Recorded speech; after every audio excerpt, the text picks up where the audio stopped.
สบายดีทุกคนสบายดีเมื่อสุขคนเด้อพี่น้องเด้อเมื่อนี้ได้เฮ็ดพี่น้องได้อาหารดีอีกแล้วมื้อนี้เพิ่นเอาเฮ็ดมาให้ก็เลยว่าสิแกงสู่พี่น้องกินเนาะพี่น้องเนาะพอดีมีหมักอึในหน่วยหนึ่งก็เลยสิแกงใส่หมักอึพี่น้องเอ้ยอันนี้น้ำยานางอยู่ในหม้อนี่เนาะที่ว่าเฮาปั่นแล้วแหละทุกคนเฮ็ดนี่ก็มี3อย่างพี่น้องกับ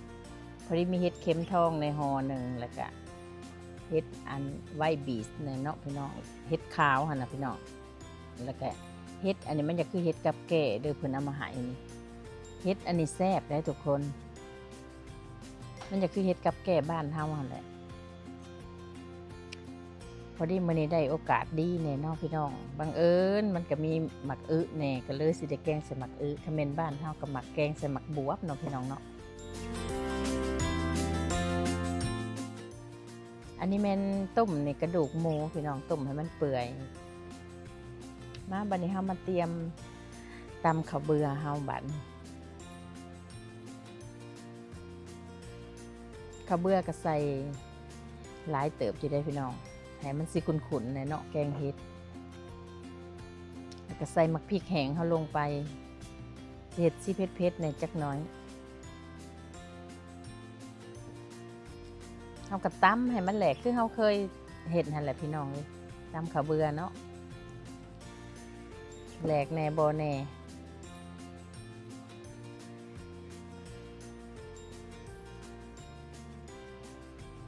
หลังจากนี้เฮาก็มาล้างเฮ็ด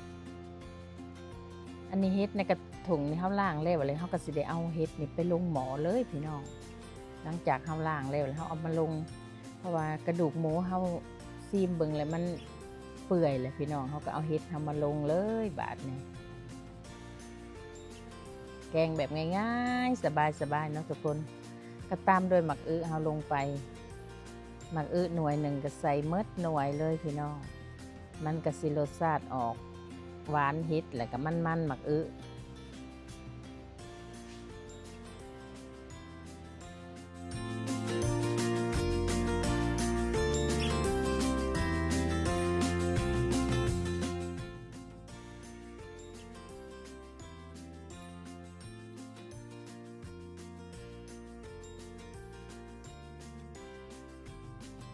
น้ำหมักอึลงแล้วก็ตามด้วยน้ำยานางเฮาเลยบัดนี้อุ้ยน้ำยานางเขียวพี่น้องเลยใส่เบิดห่อเลยน้ำยานางมันก็ตามด้วยข้าวเบื่อเฮาบัดนี้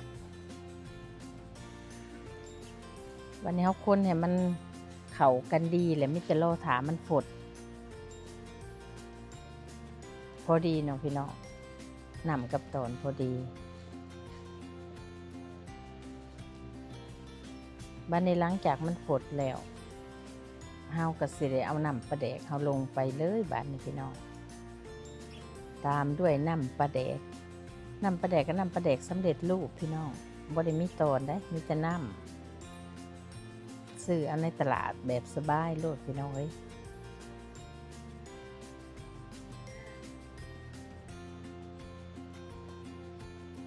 ผู้มักกะปิก็ใส่กะปิลงไปเนาะพี่น้องอันนี้ใส่แต่น้ำปลาแดกส่วนแป้งนัวกับเกลือหั่นเฮาใส่ตอนเฮาต้มกระดูกหมูอันนี้พี่น้องบัดนี้มันพดดีเลยเฮาก็มาซีมเบิ่ง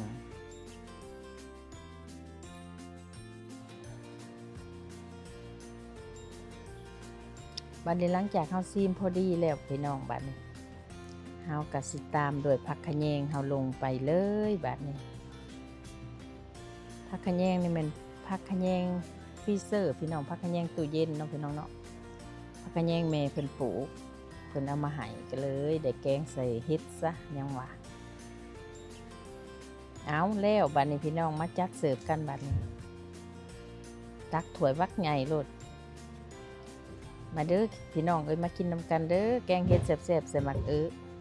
เอาบัดนี้สิได้จบคลิปเพียงเท่านี้น้องพี่น้องเนาะพบกันใหม่คลิปหน้าเด้อทุกคนขอบใจกำลังใจทุกคนสำหรับมื้อนี้ขอกล่าวคำว่าสบายดีทุกคน